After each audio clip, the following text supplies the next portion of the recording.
Bonjour à toutes et à tous, bienvenue dans Ça nous intéresse. Aujourd'hui, nous allons discuter d'une expression qui est devenue très populaire en Chine récemment parmi les jeunes, Tangping, qui peut traduire en français par rester allongé. Alors, pourquoi cette expression est devenue populaire et voire même d'un vrai phénomène de société?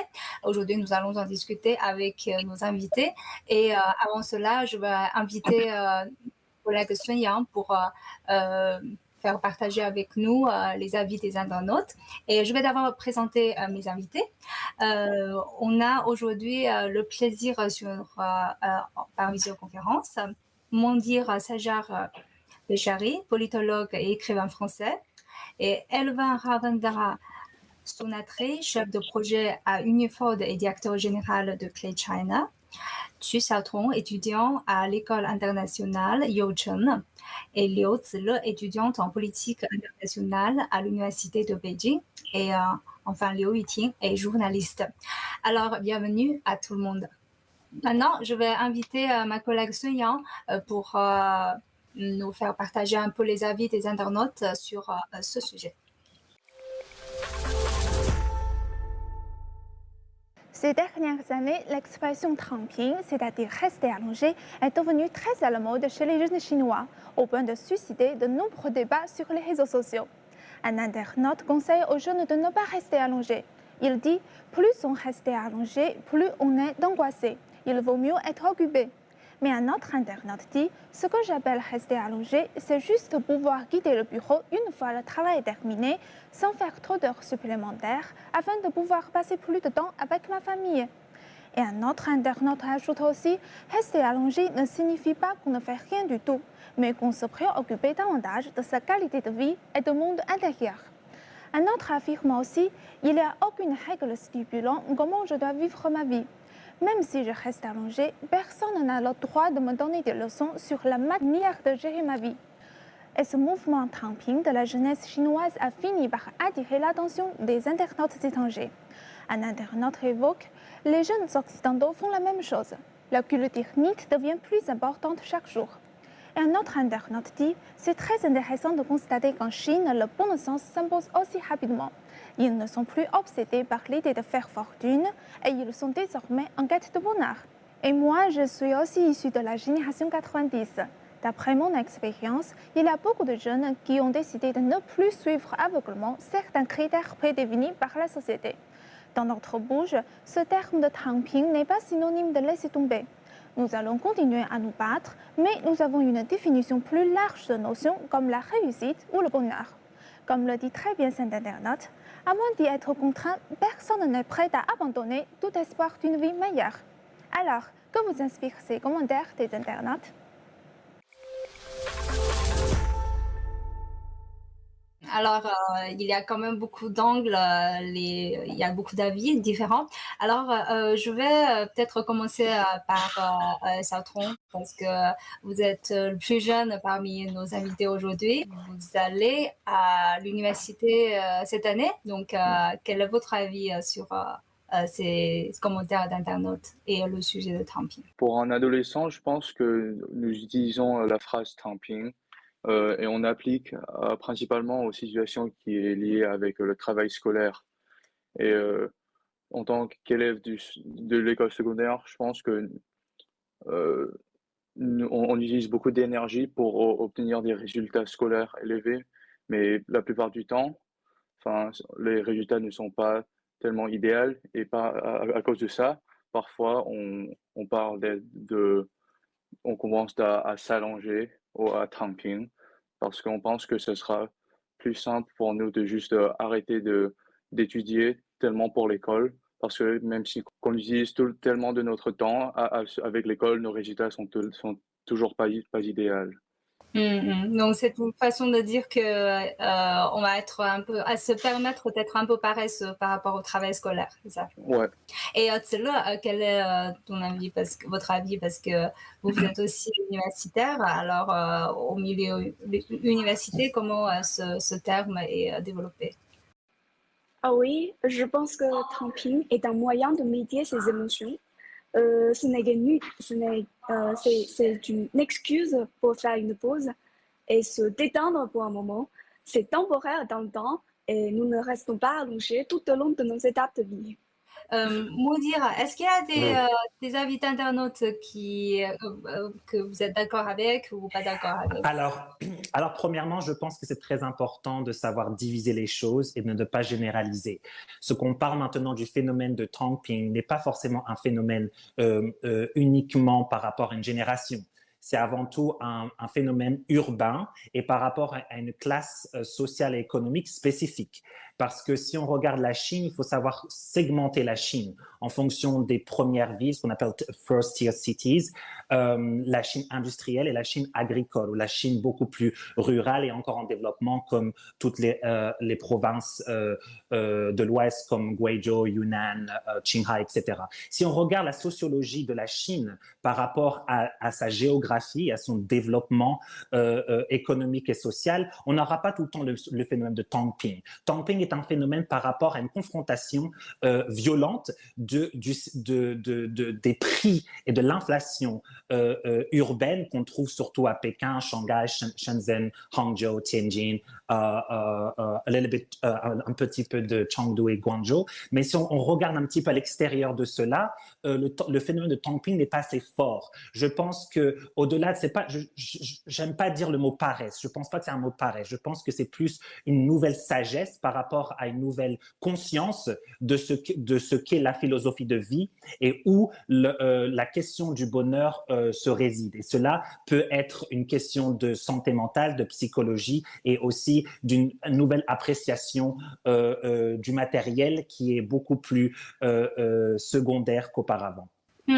Alors donc vous êtes plutôt d'accord avec cet internet en disant que c'est le bon sens qui s'impose, que les gens ne sont plus obsédés par l'idée de faire fortune, ils ont désormais en quête de bonheur. C'est plutôt ça ce que vous pensez. Okay. Oui, mais il faut quand même savoir que ça, c'est pas pour tout le monde.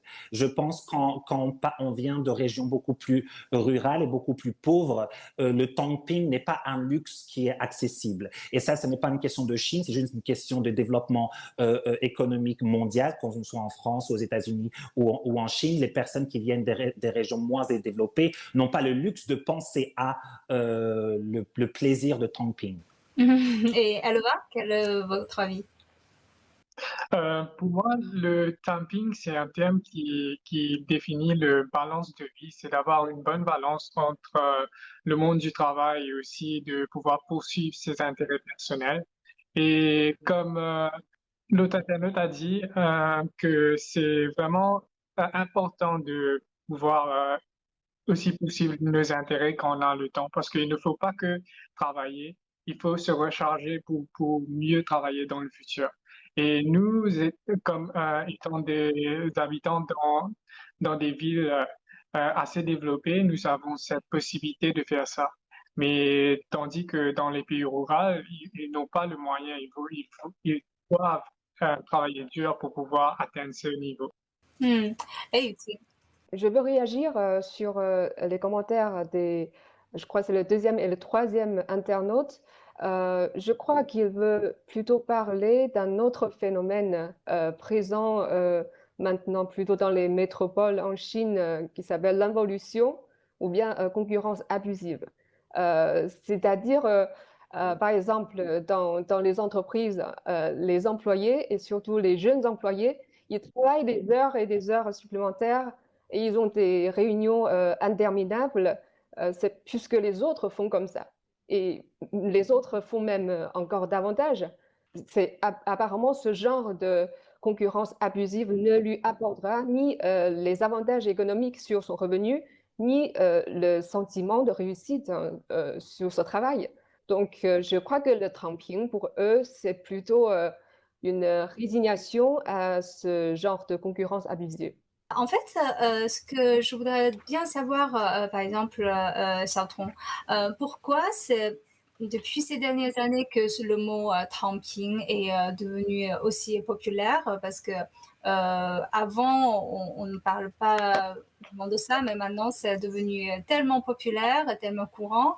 Et il y a vraiment eu une conférence de presse gouvernementale et où des officiels gouvernementaux ont parlé de ce phénomène. Pour quelles raisons, selon vous? Moi, je ne pense pas que c'est parce que ce président de Trump est devenu plus en plus concurrent. Je pense que c'est parce que la culture Internet en Chine et les phrases qui viennent à la mode en Chine et Trump, je pense que c'est juste l'une des phrases qui vient à la mode cette année. C'est quelque chose qui existe en Chine ou dans d'autres pays pour quelques années déjà, mais je pense que c'est juste parce que cette phrase Trump, elle a été découverte ou quelqu'un l'a dit sur l'Internet l'année dernière et maintenant elle est devenue très populaire à cause de les modes sur Weibo et des autres réseaux sociaux. Je pense pas que c'est parce que Tamping c'était pas quelque chose avant. Alors, mon dire, Oui. pensez-vous que c'est un phénomène un peu partagé par un peu tout le monde dans le monde entier? Est-ce que c'est voilà, dans l'humanisation dans toutes les villes, dans toutes les grandes villes, on constate ce phénomène? Alors, comme je dis auparavant, cela dépend et il faut savoir diviser les choses, comme je l'ai dit, parce que cela est surtout un phénomène qu'on retrouve dans les pays développés et des pays qui rentrent dans cette nouvelle phase qu'on appelle le post-modernisme, où on a atteint un certain niveau de développement économique qui permet un espace de pensée et de réorientation interne par rapport aux valeurs et aux philosophies de vie. Encore une fois, ça reste un luxe dans le sens où il faut avoir une certaine sécurité pseudo-financière, circonstancielle ou matérielle, que ce soit un apport financier, que ce soit une conjecture familiale qui permet d'eux, que ce soit le fait d'avoir un certain revenu latent par rapport à un temps injecté dans le travail qui permet en fait des revenus relativement aisés pour survivre.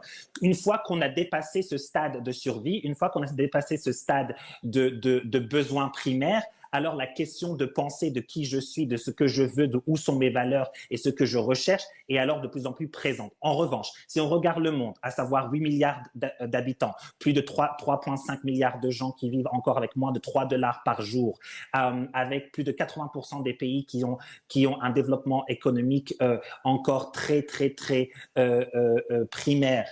Dans ce cas-là, cette idée de tamping n'est même pas encore réfléchie ou alors voulu parce qu'on est encore dans ce stade de survie. Maintenant, cette idée de post-modernisme qu'on retrouve depuis les années 60-70 dans l'Occident, également en Corée, également au Japon, se résulte directement par le fait qu'on a atteint une certaine maturité économique. Maintenant, pourquoi cet effet de tamping revient, même si le mot est nouveau, mais le phénomène n'est pas nouveau, c'est parce qu'il y a eu la crise du Covid en 2020 et du coup, il y a eu une réinventation, une re-questionnement de ce que est la vie, de ce où sont mes valeurs. Et ça, on retrouve surtout dans les pays soit extrêmement développés ou alors proches de cette maturité économique. Et Elvin, pensez-vous aussi que c'est quelque chose qui est relatif à notre situation économique et peut-être lié au Covid aussi? Bien sûr, parce que en étant humain, si on a tous les besoins qui ont été satisfaits, la prochaine étape, c'est de pouvoir poursuivre nos intérêts, les intérêts les passions qu'on aimait quand on était petit, que ce soit des sports ou voyager ou quelque chose comme ça. Mais tout d'abord, pour pouvoir mener ce type de vie, il faut avoir un backup, un système financier ou quelque chose pour pouvoir poursuivre nos passions. Mais en Afrique ou dans les autres pays moins développés, les gens n'ont pas cette possibilité. Mais en fait, dans le cœur des jeunes Chinois aujourd'hui, parce que c'est quelque chose un peu comme qui est aperçu comme assez nouveau en Chine. Est-ce qu'il y a vraiment un changement de mentalité aujourd'hui chez les jeunes Chinois par rapport à leur objectif de vie et cela par rapport aux générations précédentes, etc. Je pense que notre génération a ses propres rêves. Nous savons très bien ce que nous voulons faire dans la vie. Et parce que l'énergie de chacun est limitée, donc on va rester sur les choses qu'on ne pense pas importantes, mais on va travailler très dur sur les choses qui comptent.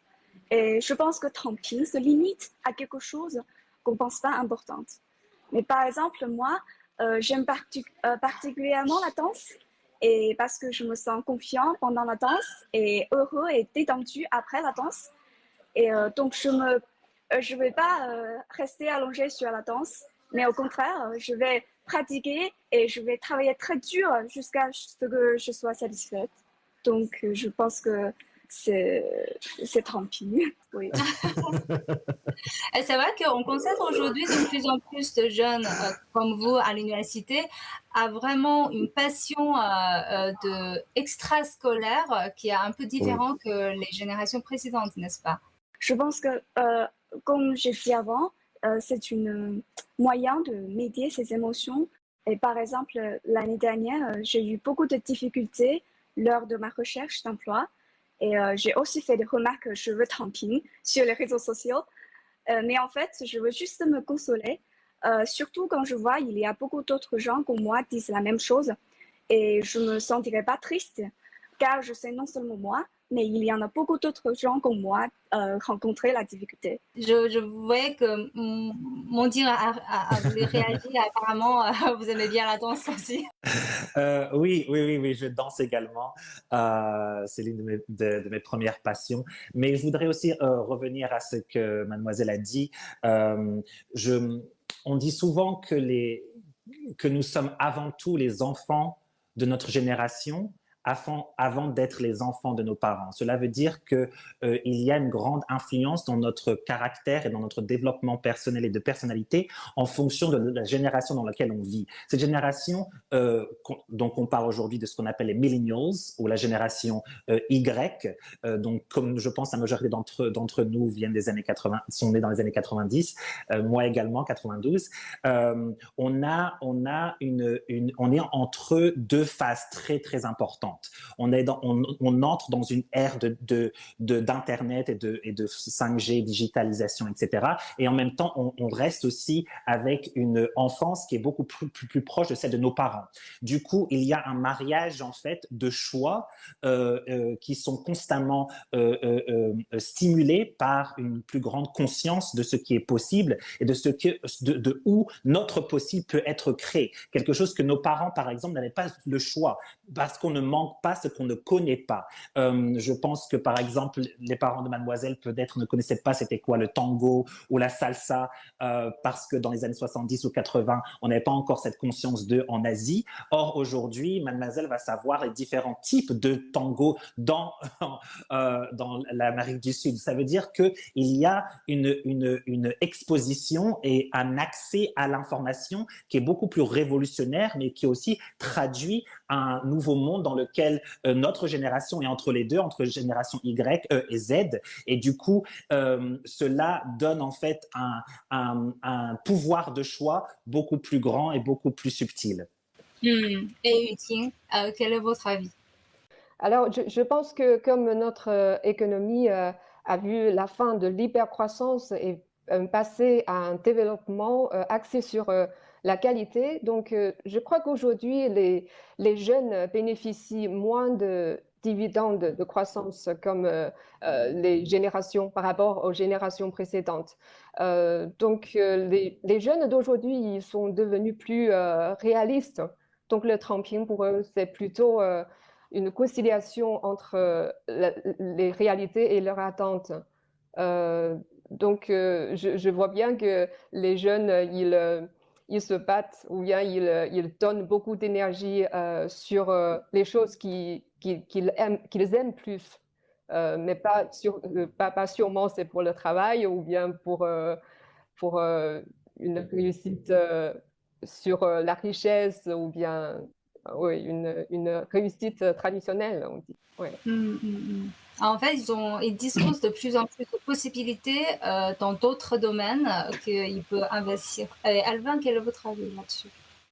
Comme Yutine a dit, maintenant l'idéologie sur le terme succès et, et c'est en train de changer parce qu'on a plus euh, d'avantages maintenant en termes d'économie et aussi en termes de nouvelles passions, en termes de technologie, etc. Et les gens ont plus l'occasion comment dire, se découvrir après l'éducation. Et ouais, je pense que camping, c'est presque cela.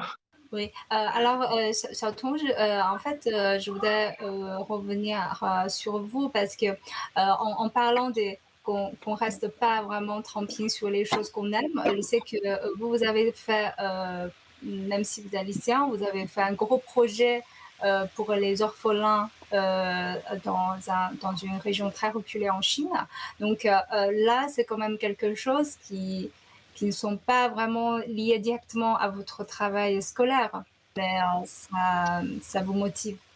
Je pense que c'est parce que c'était un projet de charité et j'étais en train d'aider d'autres gens et j'avais une responsabilité pour d'autres gens, mais pas juste moi-même. Et je pense que ça m'a donné une passion pour aider les autres. Et, et comme ça, il n'y a pas de tramping parce que pour moi, c'est quelque chose qui est très important à moi et c'est juste pas juste quelque chose, des devoirs à l'école que j'ai besoin de compléter juste parce que c'est l'école. Alors comme ça, j'aurai beaucoup plus, j'en mettrai beaucoup plus de mon temps et mon effort à faire cette chose-là. Hmm. Alors, Tselo, est-ce que vous êtes d'accord tout à l'heure sur ce que mentionnait Elvin, c'est-à-dire qu'il y a une redéfinition du succès aujourd'hui? Je pense que pour moi, je pense que camping est une excuse et pour que les autres ne travaillent pas très dur. Et nous allons, on va être très populaire ou succès dans la vie. C'est juste une excuse. Et Xiaotong, juste, je reviens avec vous aussi pour est-ce que vous pensez que ce que dit Elvin, c'est-à-dire que est-ce que, par exemple, par ce travail de charité, par des activités extrascolaires, est-ce que ça vous donne une impression que vous allez redéfinir le succès et choisir, par exemple, le chemin que vous allez emprunter, par exemple, à l'université et tout? Est-ce que ça a une influence sur votre vision sur le succès et une redéfinition du succès? Oui, je pense que peut-être la génération d'avant, je pense que le succès, c'était juste de trouver un travail qui gagne le plus d'argent. Mais maintenant que la plupart des gens en Chine ou dans les pays développés sont dans des situations financièrement stables, je pense qu'ils n'ont pas besoin de trouver le travail qui le gagnera plus d'argent, mais juste quelque chose qu'ils aiment faire. Et je pense que ça, c'est la nouvelle définition du succès. Et comme euh, enfin pour les lycéens, je pense que quand ils vont étudier à l'université, ils n'ont pas besoin de choisir le sujet qui va leur gagner le plus d'argent, comme être un ingénieur ou quelque chose comme ça. Ils peuvent choisir quelque chose qui les intéresse. Comme moi, j'ai des amis qui sont très forts à l'école, mais ils choisissent d'aller étudier l'histoire ou le film en université parce que c'est ça qui les intéresse et ils n'ont pas besoin de penser à ah ouais, je dois devenir un docteur pour gagner de l'argent. Alors, Mondir, quel est votre avis là-dessus? Par rapport à tout ce qui a été dit, je voudrais reprendre l'exemple de la charité et je voudrais revenir aussi sur ce que mademoiselle a dit où je ne suis pas forcément d'accord. Je ne pense pas que c'est une question de trouver une excuse de ne pas vouloir travailler ou être paresseux ou autre. Je pense que ça a été une incapacité à trouver une passion ou alors de la valeur dans ce qu'on fait. Je pense que n'importe quelle personne, peu importe d'où ils viennent, s'ils ont la chance et l'opportunité de trouver réellement ce qu'on appelle en anglais calling, donc leur voix et ce qui ramène du sens et et une certaine valeur sociale, culturelle, pseudo-économique ou autre, je pense que n'importe quelle personne trouvera cette pseudo-énergie ou en tout cas cette motivation à faire quelque chose parce qu'il y a un rapport tangible par rapport à l'action et aux résultats. Et souvent, en fait, le phénomène de tamping n'est pas... Moi, je ne veux pas entendre le côté paresseux ou autre. Je pense que c'est plus une malchance de ne pas avoir réussi à trouver un rapport quantifiable sur une action. Et c'est là, je m'y retrouvais également beaucoup dans cela, et surtout notre génération. Et on a commencé à comprendre que pour pouvoir bien faire, il faut être. Et pour être, il faut trouver ce que nous sommes. Et à travers le processus de recherche, que ce soit professionnel, académique, scolaire ou autre, il faut qu'il y a tout le temps un rapport par rapport à l'émotion et à l'être. Et lorsque cette formule a été trouvée, le tamping n'existerait plus dans ce cas-là. Est-ce que vous voulez dire plutôt c'est plus il faut chercher de l'émancipation, quelque chose comme ça? Oui, l'émancipation ou alors juste l'être, parce que l'émancipation, cela veut dire, si on par exemple, si on vient d'une région pauvre ou qu'on vient avec des obstacles pseudo-socio-économiques à la naissance, d'accord? Il faut donc une émancipation par rapport au carcan circonstanciel dans lequel on est. Si on n'est pas né dans des carcans tels quels, il n'y a pas besoin d'émancipation, mais il y a plus un besoin d'internalisation de ce que est l'être. Et pour revenir à ce que la journaliste, je pense, avait dit par rapport au réalisme, j'ajouterais plus une question de pragmatisme et une question de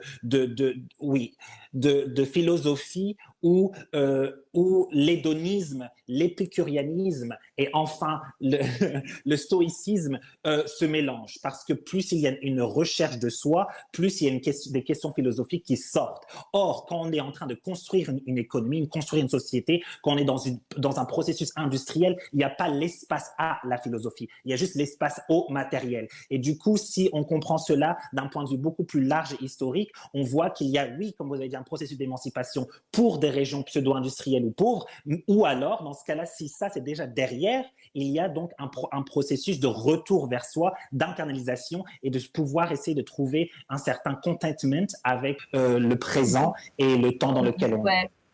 Alors, le pragmatisme. Oui, le pragmatisme. C'est ça que vous voulez dire?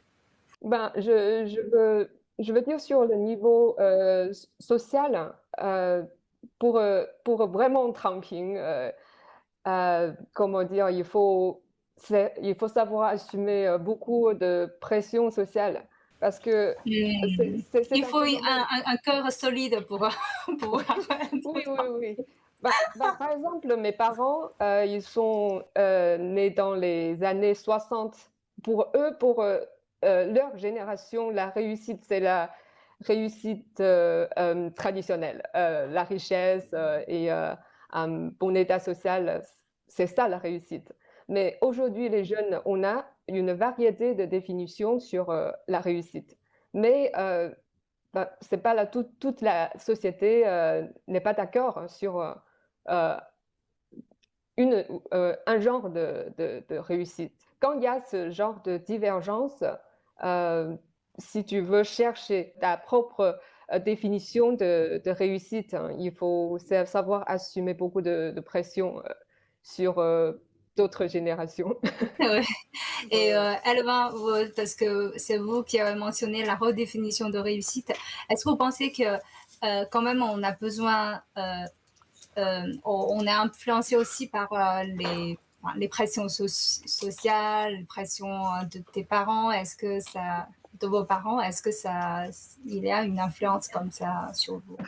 Bien sûr, bien sûr. Nos parents et les personnes qu'on aime, tout d'abord, ils veulent qu'on ait une réussite financière, c'est-à-dire traditionnelle. Et après ça, ils vont accepter que nous poursuivons un autre type de réussite. Alors oui, il y a une certaine pression, je pense, au niveau de la société et aussi de la famille. Ok, je pense que ça la rejoint finalement à ce que mon dire a dit, c'est-à-dire qu'il faut bien diviser les choses. Voilà. Ok, je vous remercie tout le monde d'avoir participé à notre émission et je vous remercie. Merci. Merci. Merci. Et je vous remercie d'avoir suivi notre émission. À la prochaine.